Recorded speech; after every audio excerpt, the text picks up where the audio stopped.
اے اہل اسلام، اب اللہ اور اس کے رسول کی طرف سے ان مشرکوں سے جن سے تم نے عہد کر رکھا تھا بیزاری اور جنگ کی تیاری ہے۔ سو مشرکو، تم زمین میں 4 مہینے چل پھر لو اور جان رکھو کہ تم اللہ کو عاجز نہ کر سکو گے، اور یہ بھی کہ اللہ کافروں کو رسوا کرنے والا ہے۔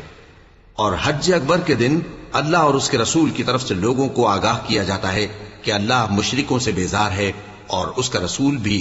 اب اگر تم توبہ کر لو تو تمہارے حق میں بہتر ہے، اور اگر نہ مانو تو جان رکھو کہ تم اللہ کو ہرا نہیں سکو گے۔ اور اے پیغمبر، کافروں کو دکھ دینے والے عذاب کی خبر سنا دو۔ البتہ جن مشرکوں کے ساتھ تم نے عہد کیا ہو اور انہوں نے تمہارا کسی طرح کا قصور نہ کیا ہو اور نہ تمہارے مقابلے میں کسی کی مدد کی ہو، تو جس مدت تک ان کے ساتھ عہد کیا ہو اسے پورا کرو، کہ اللہ پرہیزگاروں کو دوست رکھتا ہے۔ پس جب عزت کے مہینے گزر جائیں تو مشرکوں کو جہاں پاؤ قتل کر دو، اور ان کو پکڑ لو اور گھیر لو، اور ہر گھات کی جگہ ان کی طاق میں بیٹھے رہو۔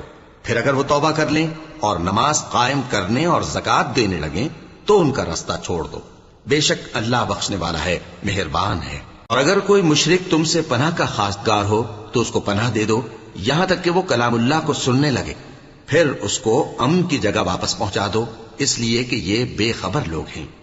بھلا مشرکوں کے لیے جنہوں نے عہد توڑ ڈالا، اللہ اور اس کے رسول کے نزدیک عہد کیسے قائم رہ سکتا ہے؟ ہاں، جن لوگوں کے ساتھ تم نے مسجد حرام یعنی خانہ کعبہ کے نزدیک عہد کیا ہے، اگر وہ اپنے عہد پر قائم رہیں تو تم بھی اپنے قول و قرار پر قائم رہو، بے شک اللہ پرہیزگاروں کو دوست رکھتا ہے۔